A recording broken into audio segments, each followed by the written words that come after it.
Este é o grande round do Hospital de Clínicas, na sua versão 2015, em colaboração com a Faculdade de Medicina da Universidade Federal do Rio Grande do Sul. Recentemente, em janeiro de 2014, o Ministério da Saúde lançou a Portaria 199 sobre doenças raras. Doenças raras não significa necessariamente que elas não sejam epidemiologicamente importantes e que não deva existir um regramento em relação à sua assistência. Por essa razão, nós convidamos duas professoras do Serviço de Genética Médica do Hospital de Clínicas de Porto Alegre, a doutora Lavínia Fatini, que é chefe do Serviço de Genética Médica do hospital, e a doutora Ida Schwartz, que é médica, professora do Serviço de Genética Médica do Hospital de Clínicas de Porto Alegre. Lavínia, quais são essas doenças raras? Qual a sua importância epidemiológica? Por que nós estamos aqui falando sobre isso? Bom, professor Fleck, em primeiro lugar, muito obrigada por trazer esse assunto para um Grand Round, especialmente nesse momento. Então, quando a gente fala em doenças raras, elas são individualmente raras, mas na sua totalidade atingem em torno de 6% da população, o que significaria hoje em torno de 13 a 14 milhões de brasileiros. Essas doenças, por serem individualmente raras, elas sempre ficaram à margem do sistema de saúde. Então, o Hospital de Clínica sempre foi um pioneiro e um dos serviços mais bem estabelecidos, mas por conjugar a pesquisa e a assistência, o que nos permitiu ter recursos para atendê-los. O que muda agora com uma nova legislação é que essas doenças, elas estão sendo incorporadas no sistema de saúde único. E tem então reconhecimento. São mais doenças autoimunes, doenças infecciosas? Que tipo de doenças são incluídas dentro desse grupo das doenças raras, Lavínia? Importante pergunta. Por isso temos duas geneticistas aqui. 80% delas são genéticas. E aí entram síndromes com malformações congênitas, deficiência intelectual de origem genética, os erros inatos de metabolismo. Mas também tem um grupo grande de doenças não genéticas. Aí sim, entram doenças autoimunes raras, doenças inflamatórias raras, doenças infecciosas e entram também uma categoria que é assim, doenças raras que não se sabe nada, porque não se sabe a etiologia ainda, que é uma pequena fração. Mas o grande movimento de conseguir o reconhecimento dessas doenças, em boa parte, foi feito a partir dos geneticistas e por isso estamos talvez mais representados na mesa de discussão com o Ministério da Saúde. Se cria um grupo interdisciplinar ou transdisciplinar para que se faça o acompanhamento dessas doenças. O Hospital de Clínicas, como é que ele vem enfrentando essa situação? Eu acho importante frisar que toda a construção da política até a sua publicação, ela envolveu um grupo inter ou transdisciplinar, inclusive com a participação de grupos de pacientes. E isso foi uma conquista em termos de democracia. O nosso serviço, ele é um serviço que ele existe então desde a década de 80 e a prática da genética clínica, ela é uma prática por definição transdisciplinar. Por exemplo, se diz que em genética o paciente não é só o paciente, é a família. Então, dentro desse contexto do que a Lavínia comentou, quando nós vamos definir doenças raras, porque a definição da portaria, ela diz que seria aquela doença que ela tem uma incidência aproximada de até 1,3 pacientes para cada 1.000 recém-nascidos vivos. Isso é o paciente, só que a doença genética afeta a família. No instante que nós estamos trabalhando com uma política que possibilita o diagnóstico de um caso e seu tratamento, o aconselhamento genético, por exemplo, ele vai ser estendido para toda aquela família, pelo menos para parentes de primeiro grau. O nosso serviço, desde a publicação da política, ele está assim, alinhavando todos os documentos ou todas as estratégias necessárias para ser reconhecido como um serviço de referência oficialmente constituído para doenças raras. E isso envolve uma série de passos, por exemplo, tramitações na Secretaria Estadual de Saúde, posteriormente no Ministério da Saúde. No momento, toda a documentação ela está no Ministério da Saúde sendo analisada. É interessante que, às vezes, a gente associa a doença rara com algo muito complexo e de custo muito elevado. Isso. No entanto, não necessariamente é assim. Talvez o aspecto mais importante seja a atenção primária, o aconselhamento. Claro.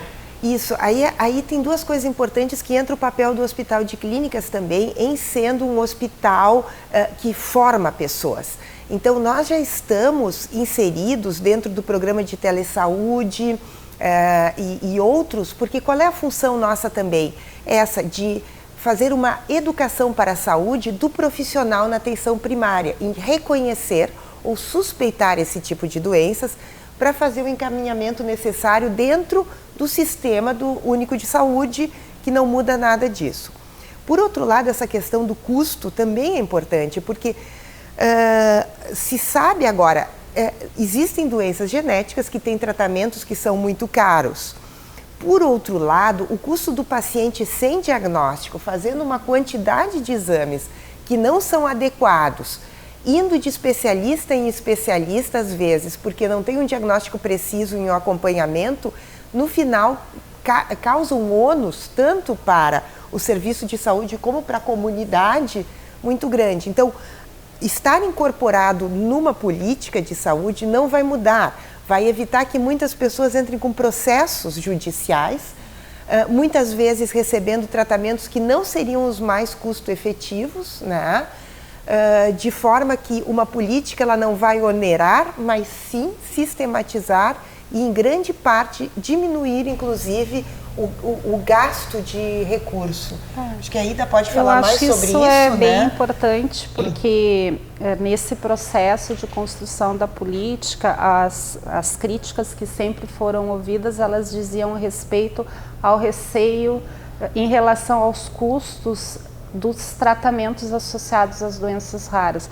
Na verdade, quando nós falamos de tratamento específico para essas doenças, eu sempre faço analogia com os alunos de que tu usa antibiótico para tratar a pneumonia, e nós também temos os nossos tratamentos específicos para as doenças genéticas. Mas nós temos também toda a outra parte que é de reabilitação.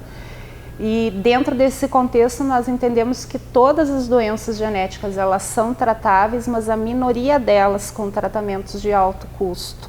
E no meu ponto de vista, às vezes a discussão fica muito focada na questão do custo do tratamento e se perde uma coisa que é muito importante, que é a questão do diagnóstico.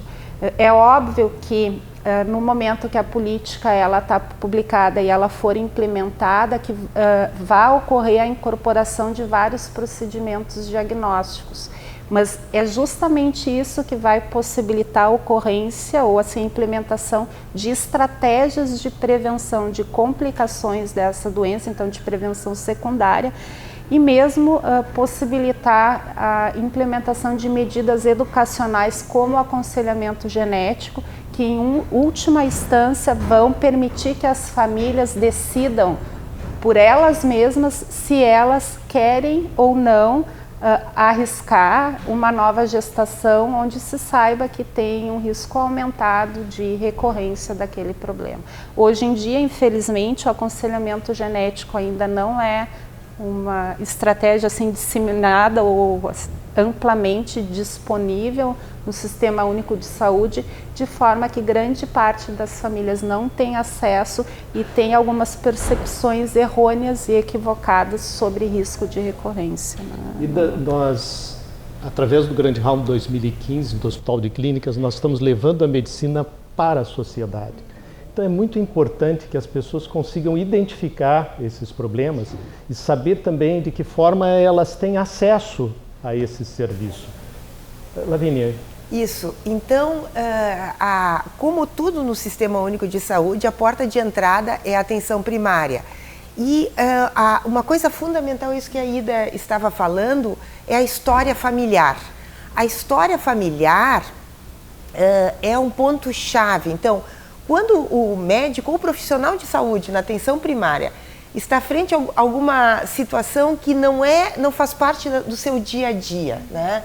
Então, a história familiar, e nós temos serviços de apoio por telefone, pelo telesaúde, que estão disponíveis para auxiliar a esse encaminhamento, né? Então, isso que a Ida falou, eu vou dar um exemplo, tá? Temos aqui, dentro do Hospital de Clínicas, tratamos uma série de famílias que têm uma doença neurológica chamada doença de Machado-Joseph, que é uma doença que aparece na vida adulta, que compromete principalmente movimentos, é uma doença neurológica, caracterizada por uma ataxia, atinge o cerebelo, então, incoordenação motora, dificuldade de fala, de deglutição, de visão progressiva. Não tem um tratamento farmacológico, mas o que a gente pode ofertar com fonoaudiologia, fisioterapia, que permite essas pessoas, imagina, se alimentarem autonomamente, isso faz muita diferença. Então, nesse sentido, é importante que as pessoas tenham um atendimento. Dentro da política, também tem, além do diagnóstico, a previsão desse atendimento. E a outra coisa é bem isso, o aconselhamento. Quem está em risco ou quem não está? Os filhos dessa pessoa, os sobrinhos, os irmãos. Então, essa é a particularidade que agora vai poder ser incorporada de maneira oficial dentro do sistema de saúde. Esse é um assunto muito interessante. Nós poderíamos passar muito tempo discutindo sobre ele, mas existe uma limitação natural de tempo pelo sistema de vídeo. E nós queremos dizer a vocês que tanto a doutora Lavínia como a doutora Ida vão estar à disposição pelo período de uma semana para responder perguntas, fazer esclarecimentos adicionais. Por favor, você que está nos assistindo, entre em contato ou através dos seus comentários pelo sistema de vídeo ou então diretamente em contato com o Serviço de Genética do hospital, onde essas profissionais estarão à sua disposição. Eu sou James Fleck, este é o Grande Round do Hospital de Clínicas 2015. Obrigado pela atenção que vocês deram a esse programa.